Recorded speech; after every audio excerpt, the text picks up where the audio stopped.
Vie, prospérité, santé. Bienvenue à tous dans cette vidéo qui se veut être une espèce de guide du voyageur pour ceux et celles d'entre vous qui souhaiteraient se rendre en Égypte peut-être pour la première fois et qui se posent plein de questions, peut-être qui n'osent pas. Donc voilà, cette vidéo a pour but de peut-être de répondre à la plupart de leurs questions, je l'espère en tout cas. Alors cette vidéo sera avant tout une vidéo en audio, vous voyez ça comme une sorte de podcast. Elle risque d'être assez longue, donc du coup je vous ai fait un chapitrage. Normalement, il y a la table des matières qui devrait s'afficher ici à l'écran avec les timecodes. Et vous retrouverez aussi cette table des matières en description et dans la barre de défilement YouTube. Donc comme ça, vous pouvez voyager directement au passage qui vous intéresse. Alors du coup, comme ce sera principalement de l'audio, je vais quand même mettre des informations à l'écran de temps en temps pour illustrer mes propos. Mais la plupart du temps, à mon avis, je vous mettrai quelque chose genre du gameplay d'Assassin's Creed Origins. Comme ça, on sera quand même un peu en Égypte, juste pour l'ambiance. Donc, commençons tout de suite par la première question, celle qui est la plus souvent posée, je pense.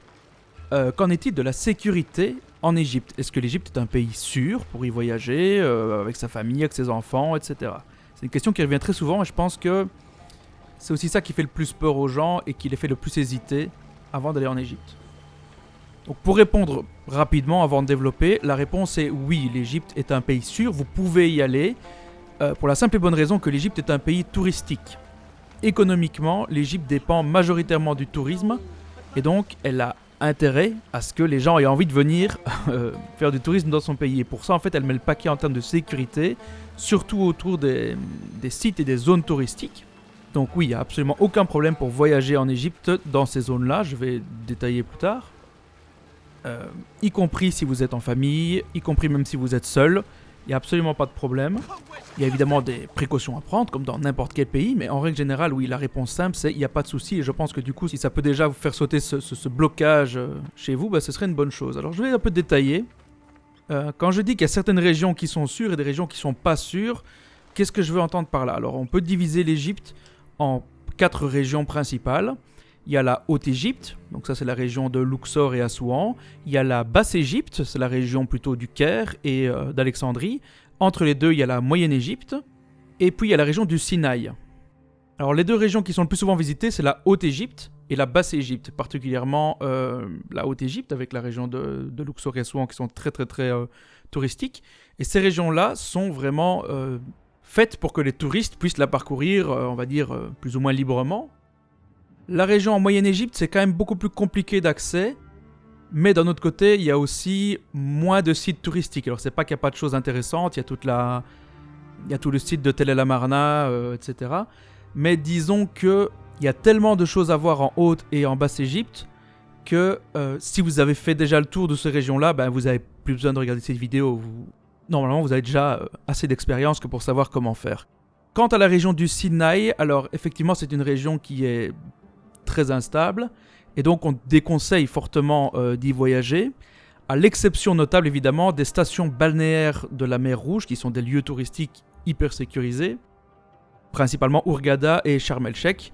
Là évidemment il n'y a aucun problème de voyager, mais en dehors de ces zones-là, il n'y a de toute façon pas grand-chose à faire ni à voir, donc voilà, c'est tout. Il faut comprendre que en dehors de ces régions touristiques, évidemment l'Égypte reste un pays relativement instable, où dans ces régions-là, effectivement, la sécurité des touristes, c'est pas la priorité. Mais de nouveau, en tant que touriste, vous n'avez aucune raison de vous retrouver dans ces endroits. Croyez-moi, il y a bien assez à faire et à voir dans les régions qui sont, on va dire, faites pour les touristes. Et la plupart des choses, en fait, qui sont à visiter en Égypte sont dans ces zones-là, ce qui est logique. Il faut savoir qu'il existe, spécifiquement dans ces zones touristiques, une police spéciale qui est la police touristique. Alors vous la reconnaissez parce qu'elle est en uniforme blanc, contrairement à la police normale, je veux dire, qui est en uniforme noir. Et c'est une police qui est là spécifiquement pour assurer la sécurité des touristes. Alors attention, ça ne veut pas dire que ce sont des guides touristiques à qui vous pouvez demander des informations. Déjà, ils ne parlent que l'arabe, donc bonne chance. Et ils ne sont pas vraiment là pour ça. En fait, vous n'avez pas d'interaction avec eux, mais ils sont là pour sécuriser, on va dire, sécuriser les zones touristiques. Donc en fait, oui, en Égypte, vous verrez beaucoup de police, que ce soit ceux en uniforme noir ou en uniforme blanc. Ils sont là pour vous protéger. N'y voyez pas une provocation, n'y voyez pas une restreinte à vos libertés. Au contraire, ils sont là pour assurer que tout se passe bien. Et honnêtement, ça se passe très bien.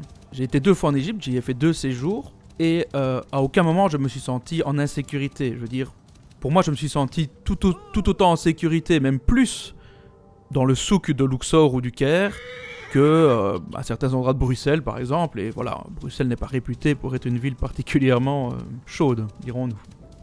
Donc oui, en effet, effectivement, voyager en Égypte, c'est quelque chose de sûr, il n'y a pas de problème à ce niveau-là. Et bien sûr, c'est à vous en tant que touriste de vous comporter convenablement, c'est-à-dire ça sert à rien d'aller provoquer ou chercher les emmerdements, ça, c'est logique, c'est de la bienséance, ça n'a rien à voir avec l'Égypte, c'est pareil dans tous les pays.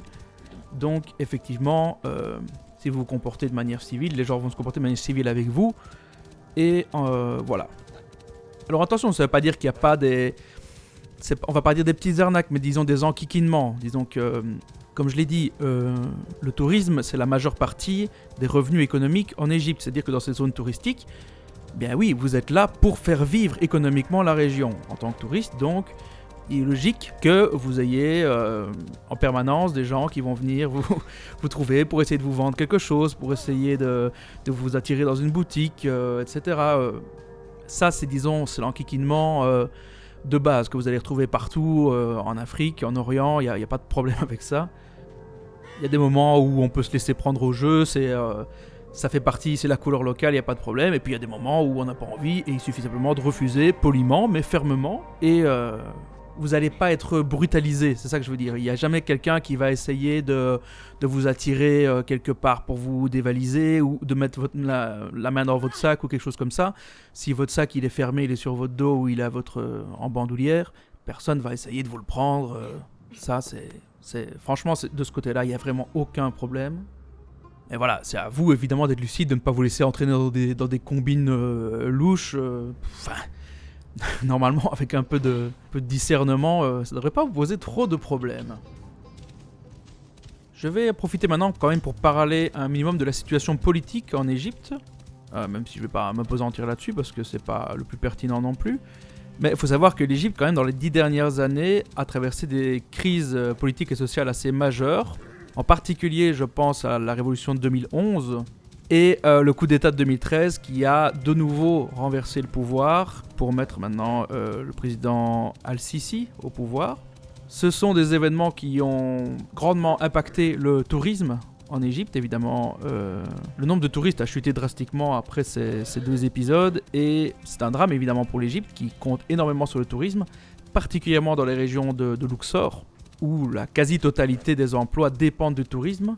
Et ça se ressent. Apparemment, moi, quand j'y suis retourné en 2019, la situation revenait quasiment à la normale. On retrouvait des niveaux d'occupation touristique presque semblables à ce qu'on avait avant 2011. Évidemment, la crise sanitaire est arrivée là-dessus, de nouveau mis tout à l'arrêt. Donc, la situation n'était déjà pas brillante pour les habitants là-bas. Elle est encore plus compliquée maintenant. Je pense qu'il faut quand même garder ça à l'esprit quand on va là-bas. Faut pas oublier que voilà, vous êtes le gagne-pain des gens qui vivent là-bas et ils vous le rendent bien, mais évidemment il y a un jeu à jouer, donc de notre part évidemment en tant que touriste quoi. Ça veut pas dire qu'il faut distribuer son argent à tout le monde, ça c'est clair que non, mais voilà, il y a un juste milieu à trouver, c'est-à-dire que en Égypte il y a la tradition du bakshish, donc du pourboire à tout va. Ceci dit, il faut pas oublier que le pourboire c'est un remerciement, c'est quelque chose on donne pas de l'argent comme ça pour rien, c'est-à-dire qu'on paye un service qui a été rendu. Si le service est de qualité, si vous avez affaire à quelqu'un qui est bien, qui est avenant, voilà, vous adaptez votre pourboire en fonction. Il faut savoir qu'évidemment les gens vivent de ça. Donc déjà moi en 2019, je me suis vraiment rendu compte qu'il y avait des infrastructures pour accueillir les touristes qui étaient complètement surdimensionnées par rapport au nombre de personnes qu'il y avait. J'ai vu des salles de restaurants dans les hôtels qui étaient faites pour 300-400 personnes. On était 40, quoi, des choses comme ça. Donc oui, effectivement, il faut bien se rendre compte de ce que ça signifie pour les gens qui vivent là-bas. Donc voilà, il faut toujours garder ça en tête quand on est touriste. Et ça aide à remettre en perspective, évidemment, le comportement en fait, que les gens ont vis-à-vis de vous. Oui, bien sûr, vous avez des gens particulièrement à Luxor qui viennent vous enquiquiner, qui veulent vous vendre des choses, qui veulent vous faire venir dans des boutiques, etc. Ça fait partie du jeu. Il faut parfois s'y prêter, si on en a envie. Si on n'a pas envie, on refuse poliment, mais fermement. Et ça pose pas de problème, quoi. Et je le répète, les véritables arnaques sont rarissimes. En réalité, la quasi-totalité, je vais même dire la totalité des Égyptiens sont des gens parfaitement honnêtes et très accueillants. Vraiment des gens charmants. J'ai fait des rencontres super cool. qui connaissent forcément leur pays et les choses qui sont super cool à voir et qui vont peut-être vous emmener dans des endroits où vous auriez jamais pensé aller, où personne vous aurait indiqué le chemin autrement. Le seul souci, c'est qu'en fait, il n'y a pas moyen de le savoir à l'avance. C'est-à-dire que quand quelqu'un vous propose d'aller voir quelque chose, parfois c'est un truc sans intérêt, on veut juste vous amener quelque part pour vous vendre un truc, mais parfois vous allez, je me suis retrouvé par exemple chez l'habitant, je suis arrivé chez quelqu'un, il nous a servi le thé, il a rien demandé, il avait juste envie d'échanger avec nous et sachez que ça existe. C'est pareil, dans tous les sites touristiques vous avez des gardiens, vous les reconnaîtrez, ils sont toujours en djellaba avec un turban. Ils surveillent le site et ils font un peu, on va dire, ils essayent évidemment de vous montrer 2-3 machins, de vous donner quelques informations, souvent pour un bakshish. Alors, bien, le problème c'est qu'il y a un peu à boire et à manger, quoi. Parfois, vous avez des gars qui vraiment connaissent leur sujet, c'est-à-dire qu'ils vont vous montrer, vous présenter dans un temple, ils vont vous expliquer les fresques, ils vont vous donner des vraies informations, vous amener dans des endroits peut-être un peu plus, disons, un peu en dehors du parcours touristique. Et ça, vraiment, ça vaut la peine. Mais évidemment, il y en a aussi qui n'y connaissent rien et qui vont juste vous pointer deux, trois images en vous disant ça c'est Cléopâtre, ça c'est Ramsès II, c'est n'importe quoi. Et ils vous demandent un pourboire tout pareil. Donc en fait, il n'y a vraiment pas moyen de savoir à l'avance. Et c'est un peu le souci qu'on s'est dit, c'est que il y a parfois, des fois, on a dû refuser des choses et on ne sait pas si on est passé à côté de quelque chose de vraiment cool ou si effectivement on avait fait de refuser. Ça, c'est toujours un peu le problème. Par contre... si vous faites embarquer dans un truc qui n'a aucun intérêt, vous vous en rendez compte. Voilà, en gros, ce que je voulais dire à propos de ça. Alors, je pense qu'on peut refermer ce petit volet sécurité, qui était néanmoins très important, et j'aimerais bien passer au chapitre suivant. Alors, une question de base, très intéressante, c'est quand visiter l'Égypte ? À quel moment dans l'année ? Quelle est la meilleure saison pour visiter l'Égypte ? Alors, l'Égypte, je vous apprends rien, c'est un pays chaud, désertique même, et l'été, il peut faire très très chaud. La période touristique, généralement, la haute saison, c'est plutôt l'hiver. Ça va commencer autour du mois de septembre-octobre et ça va se terminer en mars, peut-être avril, quelque chose comme ça. Ça, c'est la haute saison. Là, vous pouvez vous attendre à avoir des températures, on va dire, autour de maximum 30-35 degrés grand max à Luxor et à Assouan, un peu plus au sud, donc en Haute-Égypte. Autour de 20 à 25 degrés au Caire, et alors vous avez un climat plutôt méditerranéen à Alexandrie, que j'ai pas encore eu l'occasion de visiter, j'espère le faire un jour. Et des températures donc plutôt douces, même parfois assez pluvieuses du coup, en hiver à Alexandrie. Il faut savoir donc qu'à part à Alexandrie, du coup, le climat étant désertique, c'est un climat qui est chaud mais qui est sec. C'est-à-dire qu'il n'y a pas d'humidité dans l'air, enfin en tout cas très peu, donc c'est pas étouffant comme on peut le ressentir sous les tropiques par exemple. Donc ça, c'est une chaleur qui est beaucoup plus agréable, beaucoup plus supportable. Ceci dit, en basse saison, du coup, en plein été, surtout en Haute-Égypte, les températures peuvent monter jusqu'à 50-55 degrés. Et là, je vous dis, ça devient vraiment compliqué d'y aller à ce moment-là. C'est pas impossible, hein. D'ailleurs, les Égyptiens, ils n'ont pas le choix, eux, ils vivent aussi à ce moment-là. Et donc là, oui, vous allez plutôt vous concentrer sur les heures les plus fraîches du jour, c'est-à-dire très tôt le matin et en soirée. Voilà. En gros, comme ça, vous avez une idée générale. Évidemment, c'est la haute saison. Les prix sont différents en haute saison comme en basse saison. Voilà, ça, vous pouvez vous renseigner en agence ou sur Internet, bien sûr. Chapitre suivant. Je vais détailler ici, en fait, ce que j'ai appelé 2 formules principales de voyage. Alors, ça ne veut pas dire qu'il n'y en a pas d'autres, mais c'est les 2 principales et surtout, c'est les 2 que j'ai expérimentées moi-même. Donc, je vais pouvoir en parler plus en détail. Et ces 2 formules, je les ai appelées le séjour organisé, qui souvent c'est sous forme d'une croisière, et 2, c'est ce que j'ai appelé le séjour par soi-même, c'est-à-dire où on organise soi-même ses activités, son voyage en général. Évidemment, chacune de ces 2 formules ont des avantages et des inconvénients, et on va en parler un peu ici. La première formule, c'est ce que j'ai appelé le séjour organisé. Donc comme je l'ai dit, ça prend souvent la forme d'une croisière, même si évidemment il y a des variations, mais restons sur le classique. Ce sont des séjours, donc vous allez dans une agence de voyage en Europe, chez vous, et vous réservez un séjour tout compris, c'est-à-dire vraiment all inclusive, exactement comme si vous alliez prendre 1 semaine ou 2 semaines dans une station balnéaire, je ne sais pas moi, à Ibiza ou n'importe quoi. Et bien là c'est la même chose, c'est-à-dire que vous allez avoir un bundle avec compris dedans les billets d'avion, le logement, les transports, les visites, la nourriture, et vous suivez un programme. Alors souvent on part sur quelque chose, sur une croisière en fait qui commence et qui termine à Assouan, c'est une croisière qui fait La formule la plus répandue, donc c'est c'est Luxor, Assouan, Luxor, aller et retour. Et ça dure entre 5 et 7 jours, quelque chose comme ça. On peut souvent prolonger ça avec une visite du Caire, c'est-à-dire là on va encore passer 3, 4, 5 jours au Caire, ça dépend des formules. Il y a un vol qui est prévu entre Luxor et le Caire, ou si on commence par le Caire, on va après à Luxor. Et voilà, tout ça, grosso modo, ça peut se réserver d'un coup, ça dépend ce que vous cherchez. Et le premier avantage de ça, le plus important, c'est le prix, évidemment, parce que ça permet de voyager pour beaucoup moins cher. Il faut compter, alors à la grosse louche évidemment, et ça dépend, on va en parler un peu plus tard, mais les prix en Égypte varient beaucoup d'une année à l'autre, d'une saison à l'autre, mais disons qu'on peut s'attendre à des prix semblables au prix d'une semaine en all-inclusive dans une station balnéaire quelconque, c'est-à-dire de 600 à 900 € la semaine, quelque chose comme ça. Alors ça peut monter, ça dépend. Comme vous le savez, le secteur culturel a récemment été mis à mal, donc je ne peux pas garantir les prix.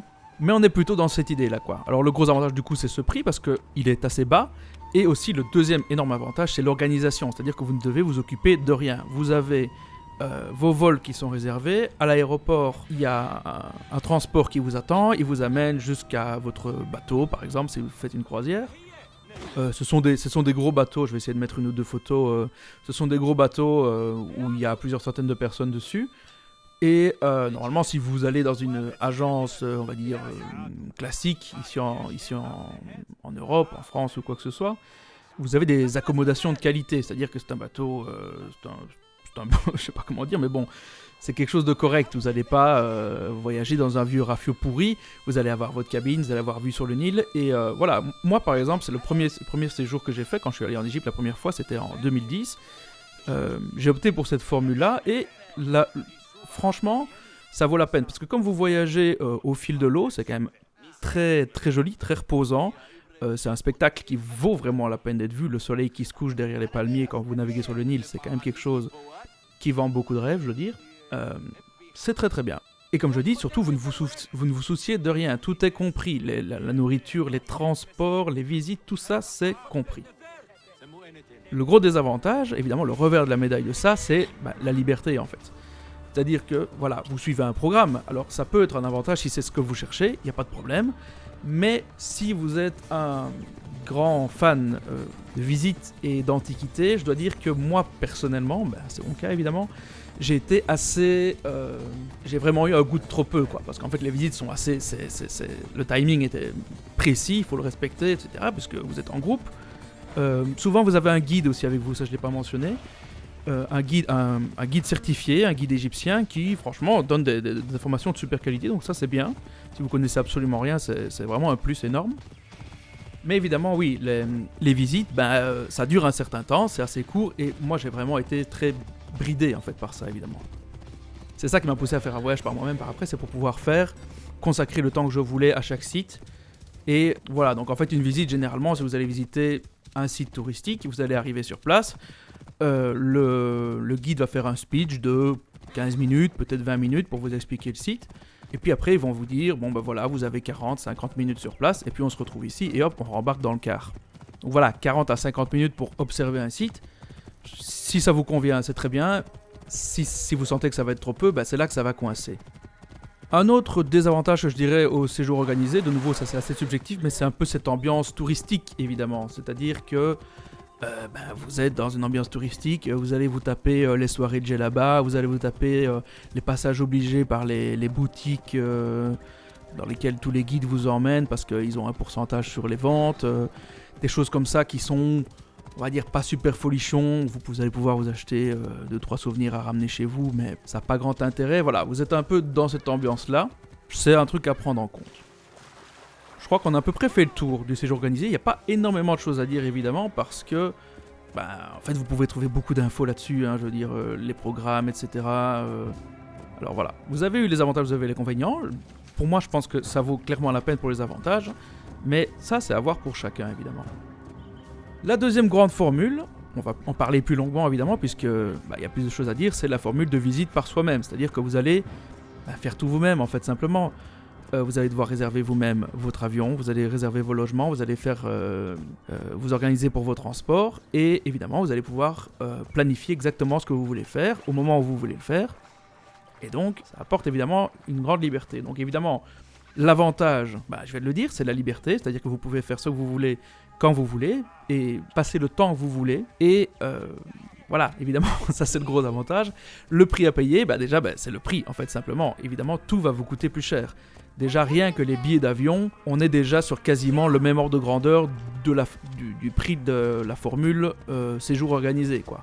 Je veux dire que les billets d'avion, aller-retour, on est déjà sur 600 €, quelque chose comme ça facilement. En plus de ça, vous allez devoir vous tracasser vous-même d'acheter votre visa, vous allez devoir réserver vos logements, enfin voilà. Tout ça, on va détailler un peu après, évidemment, les transports, les logements, comment est-ce qu'on va faire. Donc voilà, évidemment, en termes de budget, c'est beaucoup plus important. Mais de nouveau, c'est à vous de voir si ce budget vaut la peine pour la liberté que vous en tirez. Et moi qui ai testé les deux formules, donc c'est ça que je vais... c'est pour ça que j'en parle beaucoup, évidemment, c'est parce que j'ai testé les deux formules. Et donc, clairement, j'ai pu voir les avantages et les inconvénients des deux. Alors, il y a des formules un peu intermédiaires dont je ne vais pas parler parce qu'elles sont plus marginales, même si elles ne sont pas du tout inintéressantes. Mais elles sont, voilà, c'est moins courant. Par exemple, je pense à un séjour qui est un peu hybride entre les deux, c'est d'utiliser non pas un gros bateau de croisière, mais ce qu'on appelle une dalabeya, qui est un bateau plus petit, plus traditionnel, beaucoup plus intimiste. Donc on est plutôt sur 12 ou 15 cabines, et donc vous avez à peu près la même formule, sauf que vous êtes dans une ambiance beaucoup plus intimiste. Et j'ai pas testé, j'aimerais beaucoup tester, ça a l'air vraiment très très bien. Et voilà, sachez que ça existe. Ça doit vraiment valoir la peine, mais voilà, j'ai pas testé, voilà, sachez que ça existe. Donc ça, c'était pour la présentation des deux formules principales que j'ai relevées.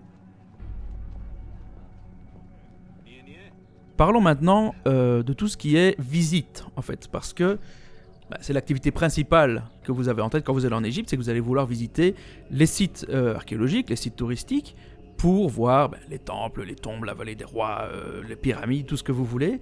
C'est pour ça que vous êtes venu normalement. À l'exception, je vais le mentionner maintenant, si vous avez choisi d'aller dans les stations balnéaires de la mer Rouge, c'est-à-dire Hurghada, Sharm el-Sheikh principalement, vous êtes là dans une station balnéaire, c'est-à-dire vous êtes dans un gros complexe hôtelier face à la mer et vous avez donc l'hôtel, la plage, la mer, peut-être les boîtes de nuit, des trucs comme ça, mais vous n'avez pas de site touristique. C'est-à-dire que si vous allez là-bas, vous pouvez y aller par exemple pour plonger. Si vous aimez la plongée, apparemment, j'ai jamais fait, mais ça fait partie des meilleurs sites de plongée au monde, les sites de la mer Rouge. Donc oui, pour plonger, oui. Mais si vous pensez aller dans les stations balnéaires de la mer Rouge et quand même pouvoir aller voir les pyramides ou la vallée des rois, eh bien, ce ne sera pas possible parce qu'en fait, vous êtes beaucoup trop loin.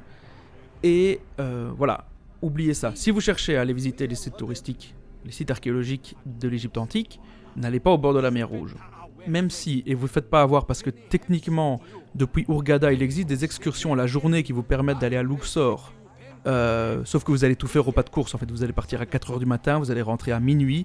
Vous allez pouvoir visiter 3 ou 4 sites au pas de course, aux heures les plus chaudes de la journée, là où il y a le maximum de touristes. Vous allez passer un mauvais moment. Je veux dire, si vous venez pour voir des choses, si vous venez pour voir les antiquités, voilà, vous allez passer un mauvais moment. Voilà, donc je pars du principe que vous êtes allé, que vous n'êtes pas au bord de la mer Rouge, que vous êtes, par exemple, dans la région de Luxor. Je vais surtout parler, ça je vais le dire maintenant, je vais surtout parler en fait de Luxor et de sa région parce que c'est la région que j'ai faite la dernière fois que je suis allé en Égypte, et ça c'était beaucoup plus récemment, c'était fin 2019, c'était juste avant la crise sanitaire, et j'ai visité la région de Luxor et la région d'Assouan. Je prévois, dans un futur proche, de retourner visiter la région du Caire, Gizeh, Saqqara, etc., peut-être même Alexandrie, mais voilà, évidemment, la conjoncture en a décidé autrement ces 2 dernières années. Donc, gardez bien en tête que les informations que je vais vous donner maintenant, en fait, sont les informations que j'ai pu recueillir fin 2019. C'est-à-dire que tout ce qui est les prix, les horaires, etc., ce sont des informations qui maintenant datent un peu. Et c'est un souci parce qu'en Égypte, tout change très vite, en fait. Du jour au lendemain, les prix, les horaires, tout ça, ça peut changer. Donc c'est pour ça que je vous conseille de consulter un guide, quelque chose, je sais pas moi, le guide du routard, quelque chose comme ça, quelque chose de récent. Et même encore là, je veux dire, voilà, c'est pas toujours, c'est impossible d'être à jour en fait. Donc je vais vous donner quand même les infos que j'ai à titre indicatif, ça vous donnera une idée. Mais voilà, il faut garder une certaine flexibilité, il faut garder ça en tête, quoi. Donc on allait parler des visites. Les visites, ça va être un budget assez important, en fait, mine de rien, de votre voyage. Il y a des choses en Égypte qui coûtent pas très cher. Les transports coûtent pas hyper cher. On va détailler après. Le logement, ça dépend. On va détailler après aussi. Les visites, en fait, ce qu'il y a, c'est que les prix sont fixes. Ce sont des prix qui sont décidés par le gouvernement, donc on ne négocie pas les tickets d'entrée, par exemple. Et finalement, tout ça s'ajoute l'un à l'autre, et quand on visite beaucoup, c'est une partie non négligeable du budget. Voilà, alors imaginons que vous êtes à Luxor pour, disons, une semaine, c'est quelque chose d'assez représentatif, et vous voulez évidemment visiter des choses. Alors comment ça se passe? Et c'est là que c'est là que les difficultés commencent, mais c'est à ça que sert cette vidéo aussi. Il faut savoir que les tickets pour accéder au site ne s'achètent pas toujours sur le site. Certains tickets, il y a un ticket office parfois sur certains sites, les sites principaux. Par exemple, Temple de Luxor, Karnak, la Vallée des Rois, des choses comme ça. Vous avez un ticket office sur place.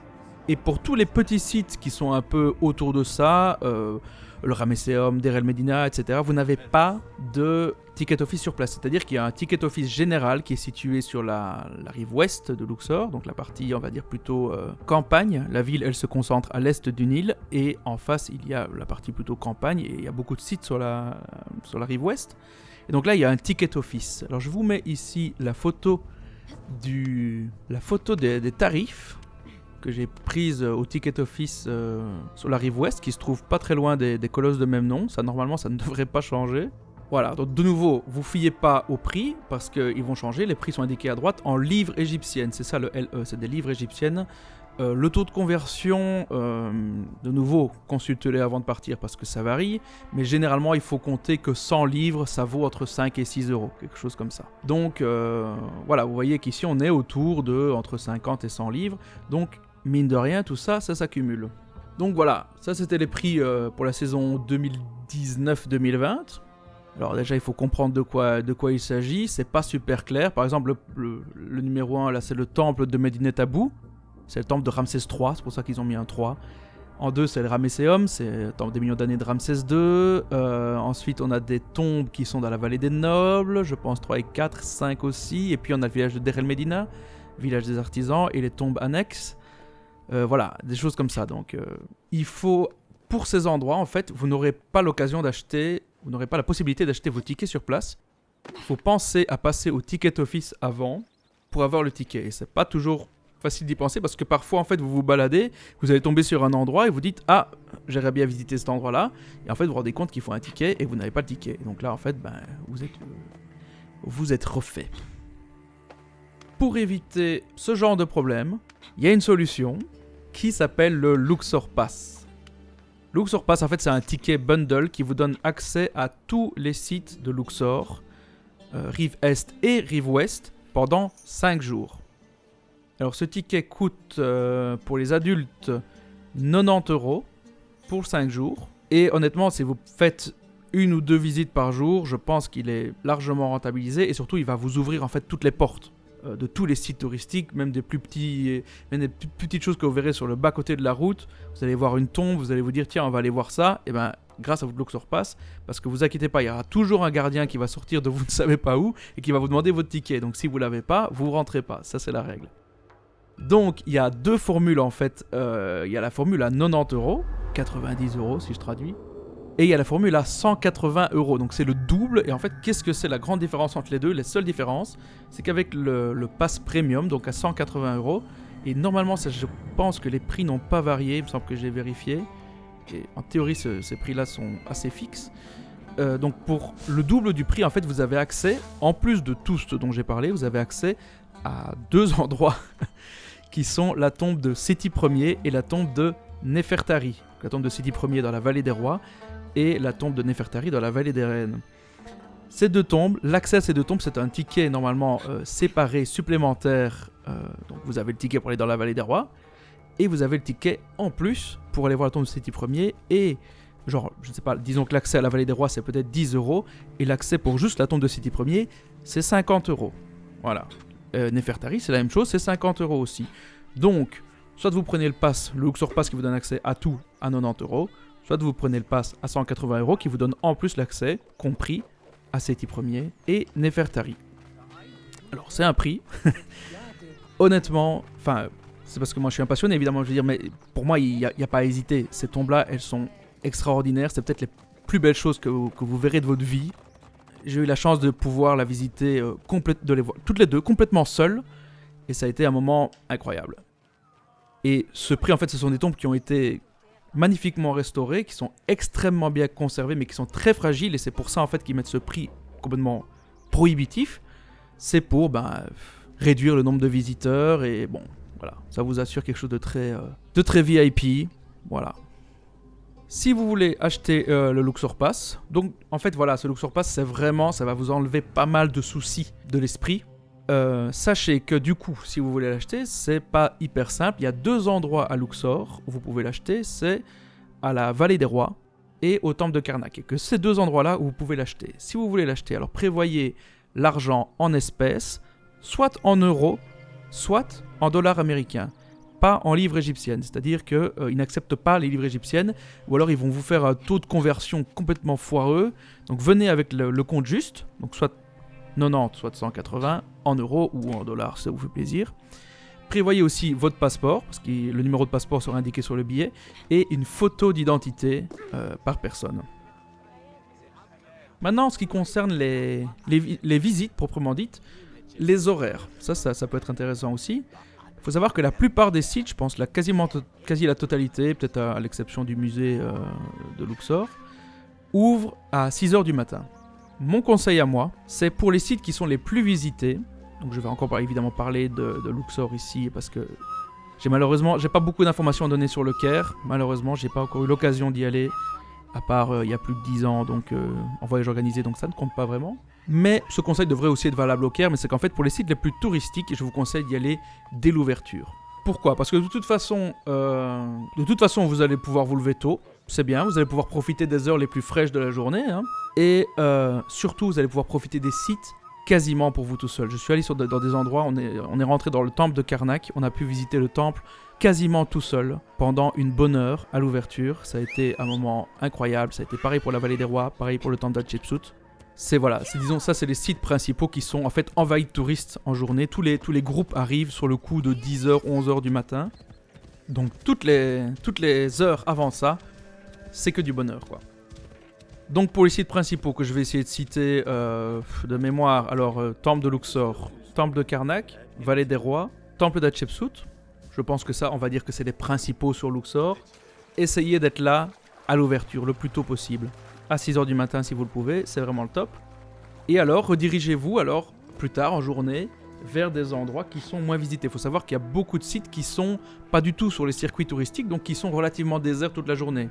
Un bon exemple, c'est le Ramesséum, le temple de Ramsès II. C'est un endroit vraiment superbe, c'est super calme, il y a pas mal de choses à voir, c'est assez magique. Il n'est jamais sur les circuits touristiques, donc vous avez la garantie d'être quasiment seul tout le temps. Je pense qu'il y a même un petit restaurant pas loin, enfin en tout cas une cafétéria. Le temple de Medinet Habu, Ramsès III, lui il est fort visité, mais ça peut se négocier aussi. Deir el-Medina n'est pas toujours sur les circuits touristiques, même s'il l'est souvent. Et puis il y a des trucs un peu plus excentrés, par exemple le temple d'Isis de Deir el-Cherouit, par exemple. Bon, évidemment qui sont des sites moins majeurs, mais qui valent le détour et qui surtout, ça vaut la peine de fuir le monde. Enfin après, bon, moi c'est comme ça que je conçois les choses, hein. Si vous aimez bien vous mettre dans les gens, il n'y a pas de problème, entendre les gens crier, c'est votre choix après tout. Abordons maintenant le vaste sujet des transports. Et on va commencer avec l'avion, en fait, simplement pour accéder au pays, bien sûr. Il y a des vols fréquents depuis partout en Europe, jusqu'au Caire, souvent. J'ai pas grand-chose à dire là-dessus. Vous pouvez réserver ça facilement en agence ou sur Internet. Le seul truc que je voudrais préciser, c'est si vous voulez vous rendre directement à Luxor, par exemple, c'est pas toujours évident, mais l'idéal, c'est d'éviter en fait l'escale au Caire. Et par escale, je veux dire la correspondance. Parce que c'est toujours un casse-tête, il y a beaucoup de retard sur les vols intérieurs, il y a des annulations.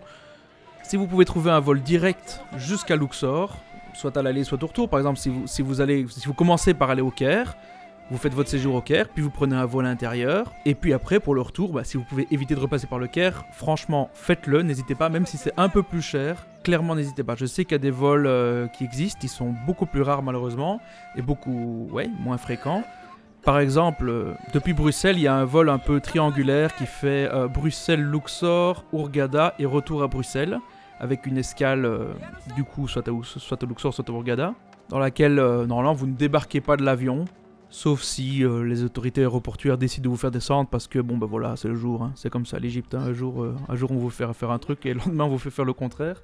Ça c'est le petit charme. Donc voilà, seul truc à retenir, évitez l'escale inutile au Caire.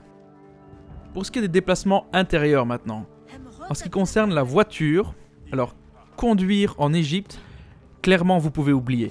C'est juste pas possible pour un occidental de conduire en Égypte. Le trafic est beaucoup trop dense, les règles de conduite sont... Le code de la route il est... Je sais pas s'il existe ou pas, mais en tout cas... faut l'avoir vu pour le croire, mais c'est impossible de conduire en Égypte. Même les Occidentaux qui vivent en Égypte, ils ne conduisent pas dans les grandes villes, c'est pas possible. Au Caire, par exemple, c'est hallucinant. Voilà, donc louer une voiture, non. En fait, sachez bien que quasiment, enfin, la plupart des gens roulent sans assurance. Et si jamais vous faites le moindre accrochage, il va falloir solidement parler l'arabe pour vous en sortir. Donc clairement, n'essayez pas. Ne vous déplacez pas par vos propres moyens en Égypte, ça c'est la règle. Même si concrètement dans les plus petites villes et dans les campagnes, la circulation est beaucoup moins dense, ce serait théoriquement possible. Mais les longs trajets sont vraiment sont vraiment à oublier. Par exemple, pour passer, si vous dites, moi je vais louer une voiture, partir du Caire et aller à Luxor, c'est impossible en fait, parce que vous avez toute une série de checkpoints à passer. Et si vous n'avez pas exactement les papiers, vous allez vous faire emmerder par tous les policiers, vous allez vous faire retenir au poste frontière, vous allez devoir donner des bakshish à n'en plus finir. Oubliez clairement. Si vous devez voyager d'un endroit à l'autre du pays, utilisez l'avion. Et pour tous vos déplacements, en gros, votre premier ami, je pense, on va parler des alternatives après, mais votre premier ami, c'est le taxi. Pour vous déplacer en ville, c'est le taxi, une course en taxi, même si c'est pour 5 minutes, même si c'est pour 10 minutes, vous vous déplacerez tout le temps en taxi. Quand vous allez arriver à l'aéroport, c'est taxi. Alors, il y a des alternatives très clairement, je vais en parler juste après. Les taxis en Égypte sont relativement en bon état, c'est-à-dire que vous avez un peu de tout, mais la plupart sont très corrects. Honnêtement, j'ai pas eu trop de problèmes. Les gens conduisent normalement, s'ils font un peu trop les fous pour vous pouvez leur dire. Bien sûr, ils conduisent au klaxon, ça c'est normal. Le coup de klaxon en Égypte, c'est le second hymne national à mon avis. Ça veut dire j'arrive, ça veut dire je suis là, ça veut dire bouge-toi, ça veut dire on communique par le klaxon, donc ça c'est normal, vous ne tracassez pas, vous allez vite le comprendre de toute façon. Alors, après un taxi, sachez que ça se négocie. Sauf si le chauffeur met un compteur, mais je pense même pas que j'ai vu ça réellement. Alors là, oui, vous payez ce que le compteur indique et vous donnez, éventuellement, vous arrondissez la course, quoi. Mais quasiment en permanence, le taxi, ça se négocie. Et surtout, retenez, ça se négocie avant. Évitez de négocier après parce que là, vous allez vous faire avoir parce que vous êtes en position de faiblesse. Vous commencez par dire, normalement, les taximens, ils parlent toujours au moins anglais. Ils parlent anglais comme vous et moi, quoi, donc... Mais commencez par dire, je veux aller, imaginons, vous vouliez aller dans le quartier près de la gare, quelque chose comme ça, c'est quelque chose comme 10 minutes, une course en ville à Luxor, quelque chose de 5-10 minutes. Généralement, vous allez pouvoir négocier ça entre, 20 et 40 livres, quelque chose comme ça. Donc on est sur autour d'€1, je dirais. Donc effectivement, ça peut sembler pas cher. Mais mine de rien, sur une journée, ça s'accumule parce que le taxi, vous allez le prendre souvent. Et puis, il faut chaque fois négocier, etc. quoi. J'ai réussi, par exemple, pour vous donner un point de comparaison, j'ai réussi une fois à négocier un taxi à 15 livres pour une petite course en ville, évidemment. En fait, j'ai proposé 15 et il a accepté 15, je sais pas pourquoi. Mais normalement, c'est plutôt effectivement 20, 25. Et puis, si c'est quelque chose de plus long, vous tracassez pas, ils se laisseront pas arnaquer. Hein, c'est plutôt vous qui allez vous faire avoir. Un trajet depuis l'aéroport, par exemple, ce sera 100 livres, quelque chose comme ça. De nouveau, prenez tout ça avec un gros grain de sel parce que tout peut changer. Entre-temps, il y a eu la crise sanitaire. Il faut savoir que toute l'industrie touristique, depuis une bonne quinzaine d'années, traverse des périodes très difficiles. Et évidemment, la crise sanitaire qui s'est rajoutée là-dessus, ça n'a clairement pas aidé. Donc, oui. En Égypte, les prix peuvent doubler d'une année à l'autre. C'est pas impossible, quoi. Mais donc le taxi, retenez, vous négociez avant et vous payez après. Il y a un autre moyen de transport qui est assez pratique en ville, c'est les minibus, qui sont des espèces de vannes. Je vais vous mettre, essayer de vous trouver une ou deux images là sur Google Maps que je vais mettre à l'écran. Là, on est sur quelque chose de beaucoup plus local. En fait, c'est quelque chose qui est utilisé par tout le monde. Et ce sont en fait des petits minibus qui font des lignes, on va dire, plus ou moins fixes, quoi. Mais bon, en ville, surtout quand les villes au bord du Nil. Alors pour le Caire, évidemment, qui est beaucoup plus grand, et comme je vous dis, je ne l'ai pas pratiqué au Caire, donc j'ai pas beaucoup d'infos là-dessus. Mais pour ce qui est Luxor et Assouan, je les ai utilisés là-bas, et c'est tout à fait praticable, en fait. Ils font, par exemple, Assouan, c'est facile, c'est une ville tout en longueur le long du Nil, donc en fait, ils font l'aller-retour, on va dire, ils circulent le long de la corniche. À Luxor, c'est à peu près pareil, quoi. De nouveau, c'est une ville de relativement petite taille. Alors comment ça se passe? En fait, quand vous voyez un minibus arriver, et il y en a plein tout le temps, vous faites signe, s'il a de la place il s'arrête, s'il a pas de place il s'arrête pas. S'il s'arrête, vous montez. En fait, le prix est fixe, je sais plus combien c'était, mais c'était vraiment pas grand chose. C'était quelque chose comme 5 livres et 40 piastres, je ne sais pas, quelque chose comme ça. Vous faites passer votre billet, vous la donnez au gars de devant, qui le donne au gars de devant, qui le donne au chauffeur, et après il y a la monnaie qui revient par le même chemin, et c'est un prix fixe, quoi. Alors quand vous arrivez à l'endroit où vous voulez descendre, vous dites juste que vous voulez descendre. Alors bonne chance, j'ai oublié le mot qu'il faut dire parce que stop en arabe ça marche pas. Et voilà, vous faites des grands gestes et il y a bien quelqu'un, enfin vous allez vous faire comprendre et vous descendez. En fait vous pouvez comme ça monter, descendre et c'est une bonne alternative, il n'y a pas de négociation à faire, c'est assez cool. Évidemment si vous êtes un groupe de 10 ça va peut-être être un peu compliqué, mais il y a moyen. Alors je vais quand même mentionner, à Luxor particulièrement, il y a des centaines et des centaines de calèches, avec des chevaux donc. Alors la calèche, ne voyez pas ça comme un moyen de transport, voyez ça comme un moyen de balade, c'est-à-dire vous voulez passer un peu de temps, etc. Ok. Pareil, vous négociez avant et vous négociez le prix, alors insistez bien, c'est le prix pour la calèche, vous négociez le prix pour la calèche, on ne négocie pas le prix par personne, ils vont peut-être essayer de vous faire le coup à la fin, et voilà, si vous voulez vous balader, si vous voulez faire un tour en calèche, voilà, attendez-vous à ce que le cocher vous propose de vous arrêter à tel et tel magasin, super, pour les initiés qui connaît bien le gars, etc. Bon, voilà, c'est un attrape-touriste. Si vous voulez vous faire avoir, il n'y a pas de problème, vous pouvez y aller. Enfin, je veux dire, je le dis sans sarcasme, je veux dire, voilà, il n'y a pas de problème à aller dans un magasin pour touristes, acheter des trucs. Voilà, si vous l'avez déjà fait, vous refusez poliment, il n'y a pas de problème, et vous faites votre balade en calèche si vous le souhaitez. Sachez juste que, voilà, ne comptez pas là-dessus pour vous transporter de manière efficace. Un autre moyen de transport, on va être exhaustif tant qu'à faire, c'est, alors ça vous, après tout ce que je vous ai dit avant, ça va vous paraître bizarre, c'est le vélo. Alors le vélo, c'est pas pour utiliser en ville, c'est pour utiliser de l'autre côté du Nil, en face de Luxor, il y a toute la partie rive ouest, qui est très campagne, et donc là vous pouvez louer des vélos et faire votre journée en vélo par exemple. Il y a des locations de vélos, vous pouvez vous renseigner et ça peut être assez sympa. Bon, évidemment, alors c'est pas des vélos de course, etc. C'est des vélos genre torpedo avec une seule vitesse, mais ça peut, voilà, ça a quand même son charme. Il n'y a pas besoin d'être un grand cycliste pour faire du vélo sur la rive ouest. C'est relativement plat, enfin il y a beaucoup de faux plats, mais surtout faites attention, il peut faire très chaud, quoi. Je l'ai fait personnellement, on a passé une bonne journée. C'est une journée balade, c'est assez sympa. Donc calèche et vélo égale balade. Ensuite, il y a les transports fluviaux. Et vous allez en avoir besoin si vous voulez traverser, évidemment, le Nil. Parce que, comme je vous dis, il y a la rive est et il y a la rive ouest. Je parle évidemment encore ici de Luxor.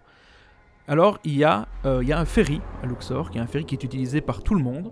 Il y a donc 2 ferries qui font la navette en permanence. Je crois que les départs, c'est environ toutes les 15 minutes, maximum 20 minutes. C'est un prix fixe qui ne se négocie pas. Sachez que le prix est différent pour les étrangers que pour les locaux. Je pense que c'est le double, donc je pense que...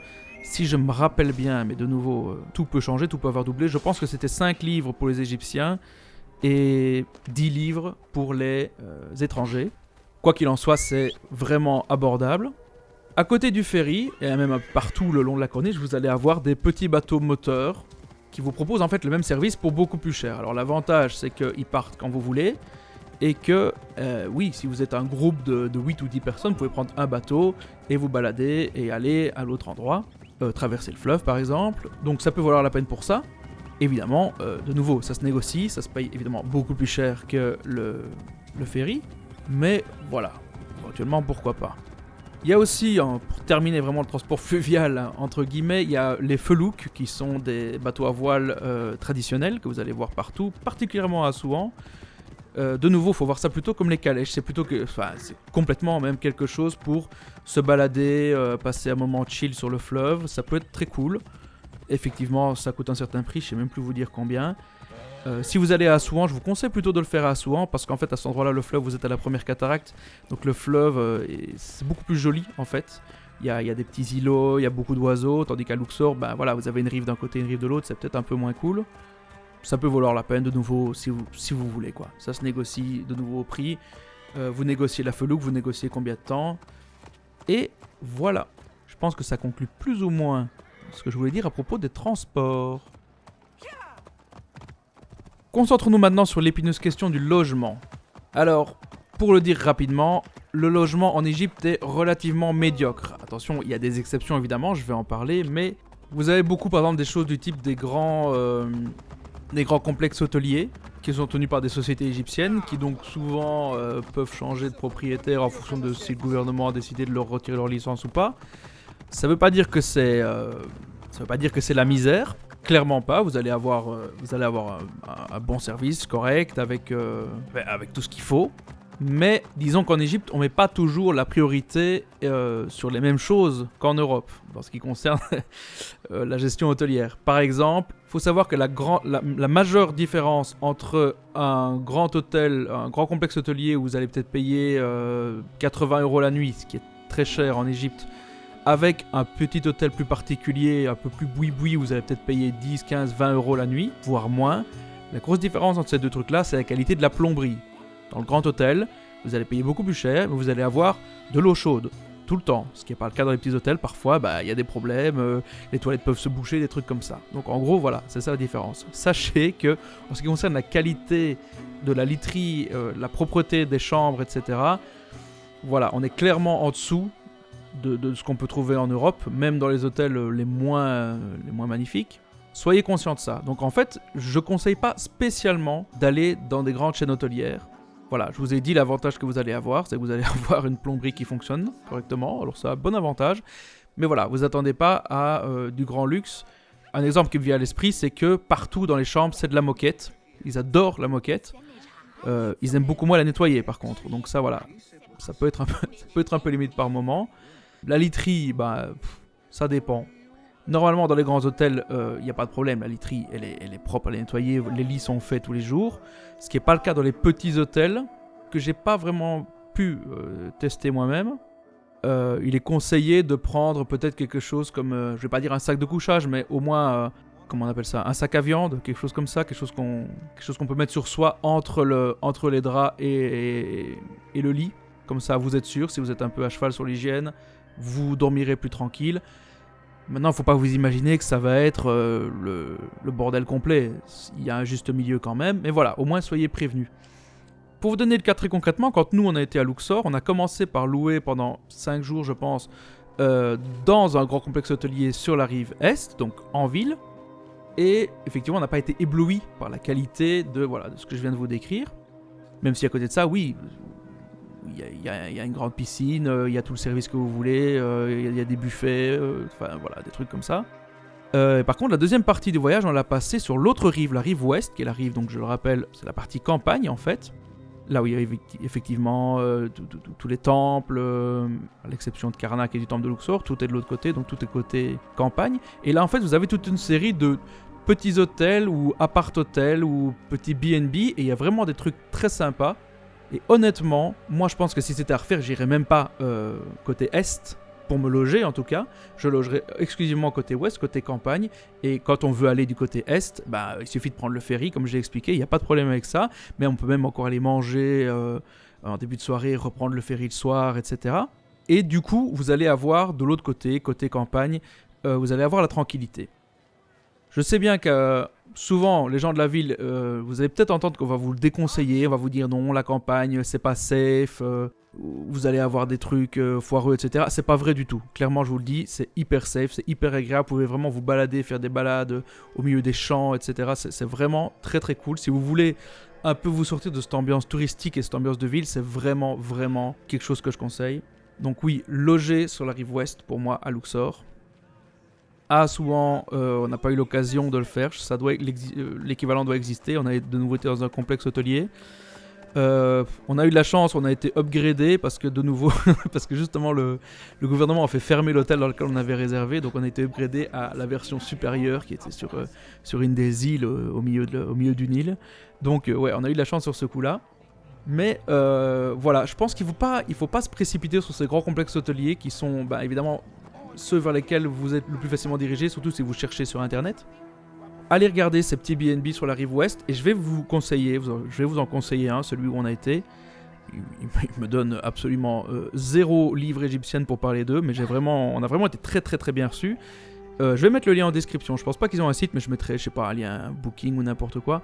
Il s'agit des appartements de la Concorde sur la rive ouest de Luxor, à 2 pas du temple de Medinet Habu. Donc vraiment un super super bel endroit qui est tenu par un couple franco-égyptien, par Marion et Mohamed, qui vraiment ils font ça super bien. Tout est nickel. C'est-à-dire qu'au sol, il y a du carrelage, ça va vous faire plaisir. Tout a été nickel, je veux dire, il y a du wifi, il y a la salle de bain, tout ça c'est nickel. Ils sont charmants. Si vous le souhaitez, ils peuvent vous arranger, ils peuvent vous cuisiner vos repas, ils peuvent vous arranger vos transports. Ils sont charmants, vraiment. Je vous le conseille, les yeux fermés. Si ça leur fait un peu de pub, je suis content pour eux. Vous n'avez qu'à dire que vous venez de ma part. J'espère que ça leur fera... J'espère que ça les aidera un peu à rebondir parce qu'effectivement, eux aussi ils galèrent un peu avec tous ces soucis. Hein. Nous vivons vraiment dans une société. Oui, c'est terrible. Voilà, je réfléchis un peu plus pour le logement. Non, a priori, il n'y a rien qui me vient à l'esprit. On va passer au point suivant. Et le point suivant, c'est nourriture, et surtout nourriture et santé. Peut-être que certains voient où on veut en venir. Alors, en ce qui concerne la nourriture en Égypte, j'ai pas grand-chose à dire. On mange tout à fait correctement en Égypte. En ville, vous avez tous les restaurants que vous voulez. Et évidemment, dans les campagnes, c'est plus... On va dire c'est plus répétitif, j'ai envie de dire. Quoi. Vous avez souvent une viande avec des légumes. Alors, c'est très bon, il n'y a pas de problème. Les prix sont pas toujours affichés. Alors, là, vous devez faire confiance. Mais normalement, la nourriture est de bonne qualité, il n'y a pas de problème. Alors, évidemment, tout ce qui est buffet d'hôtel, c'est pas ce qu'il y a de mieux. Alors, c'est pas mauvais, attention, mais voilà quoi. Vous n'allez pas avoir des trucs super transcendants. Vous allez peut-être avoir un peu plus de choix, évidemment. Mais c'est pas la grande qualité, quoi. Enfin, évidemment, de nouveau, ça dépend de l'hôtel. Je ne l'ai pas mentionné quand j'ai parlé du logement, mais vous avez aussi des hôtels de très grand luxe. Voilà, il n'y a pas de problème, vous pouvez y aller. Si vous avez 200 ou 300 euros par nuit à mettre dans votre budget, il n'y a pas de problème. Vous serez très très bien reçu au Mövenpick ou au Winter Palace de Luxor, je vous le conseille. Donc, par contre, c'est le volet santé. Je ne vais pas y aller par 4 chemins. L'Égypte, c'est le pays de la tourista, c'est-à-dire que vous allez avoir des intoxications alimentaires. Peut-être pas, si vous avez de la chance, mais c'est le cas en fait d'énormément de touristes qui vont en Égypte, c'est que il y a un moment où vous tombez malade. Alors, je vous fais pas le dessin de ce que c'est-à-dire que c'est des crampes au ventre assez violentes et vous passez votre journée, 2 jours si vous n'avez pas de chance, dans la salle de bain, évidemment. Pour éviter ça au maximum, en fait, soyez très prudent sur l'eau que vous buvez. Ça, c'est le premier conseil, mais ça, vous trouverez ces conseils-là n'importe où. Ne buvez que de l'eau en bouteille. Surtout, ne buvez pas l'eau du robinet. Évitez même de vous brosser les dents avec l'eau du robinet.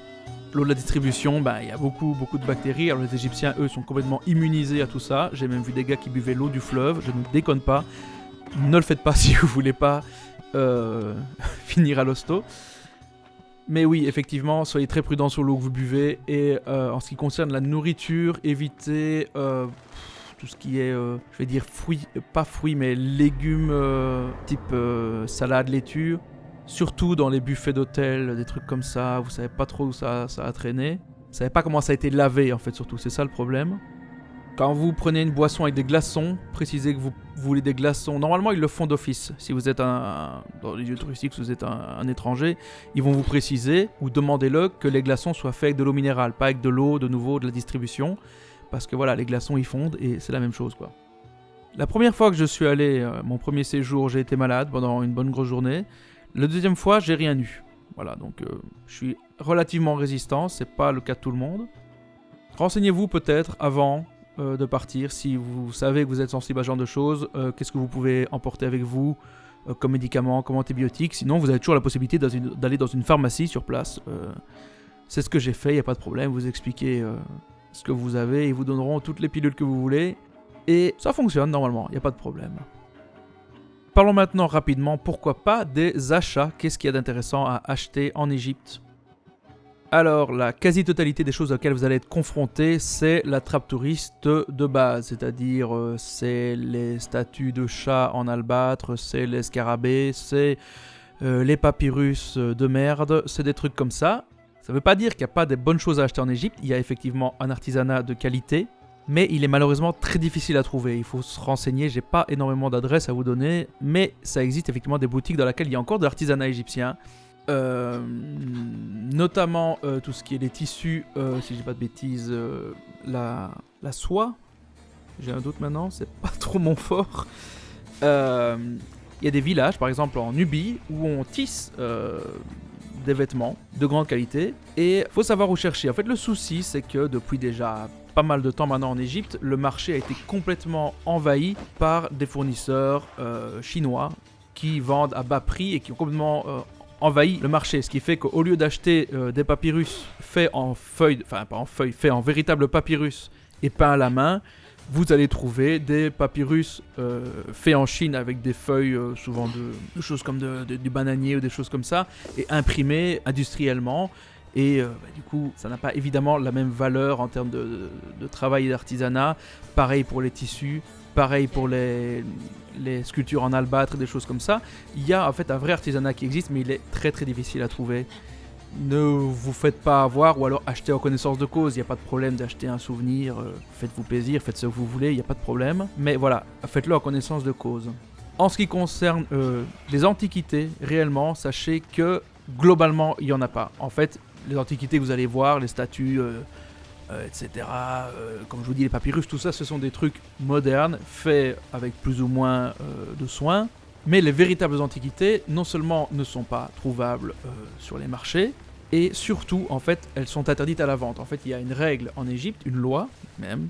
Tout artefact qui a plus de 100 ans, donc c'est très jeune à l'échelle des âges de l'Égypte, tout artefact qui a plus de 100 ans n'a pas le droit de sortir du pays. Pas sans 10 milliards d'autorisations que ni vous ni moi ne pouvons obtenir. Et sachez que cette loi, ça déconne pas du tout. C'est-à-dire que si vous trouvez quelque chose par terre, par exemple, ça m'est arrivé, je pense que c'était derrière le temple de Séti Ier, et voilà, par terre, je trouve un éclat de statue, manifestement quelque chose qui a été sculpté. Alors évidemment, j'ai aucun moyen de savoir si c'est... Voilà, mais à l'endroit où c'était, dans un talus, je ne sais plus où c'était, je vois ce truc-là qui a été sculpté, et manifestement, je me dis, mais ça, c'est clairement un éclat d'une statue quelque part, quoi. La tentation est grande, évidemment, de le mettre dans sa poche et de le garder en souvenir. Ne le faites pas, je ne l'ai pas fait d'ailleurs, je l'ai laissé dans son talus. Si vous faites choper avec ça par un policier ou à l'aéroport, je vous garantis que vous allez aller au poste, vous allez aller en détention, et c'est la dernière chose que vous voulez faire en Égypte pendant vos vacances, je vous le garantis. Donc non, les antiquités, globalement, il n'y en a pas. Vous pouvez trouver, par exemple, je sais pas, de l'art islamique, quelque chose évidemment d'authentique et de récent, du coup, évidemment. Alors c'est très rare, c'est très cher. J'ai aucun conseil à vous donner là-dessus. Voilà, allez-y en connaissance de cause et faites-en ce que vous voulez. Maintenant, je vous ai prévenu. Voilà en gros tout ce qui me venait à l'esprit que je voulais mettre dans cette espèce de guide du voyageur. J'espère que ça vous aura été utile. Si c'est le cas, n'hésitez pas à le dire en commentaire. N'hésitez pas à poser des questions s'il y a des trucs dont j'ai pas parlé et dont je connais les réponses qui me sont pas venues à l'esprit. Je peux vous répondre en commentaire. Je peux aussi le mettre dans la description si ça me revient par après. J'aimerais beaucoup, du coup, dans le futur, retourner au Caire et dans sa région. Je pourrais vous parler plus en détail des particularités de la région là-bas. Donc, quand j'y serai retourné, si je vois que cette vidéo a plu, qu'elle a rencontré son engouement, ça me plairait peut-être de faire un update sur le Caire. En gros, voilà. Il me reste donc à vous remercier d'avoir écouté ce vlog podcast, appelez-le comme vous voulez. Pensez à laisser un like si ça vous a plu, évidemment, vous abonner à la chaîne. Ça fait plaisir, ça soutient le bazar. Et moi, je vous dis à bientôt. Merci de nous avoir suivis. À la prochaine, ciao.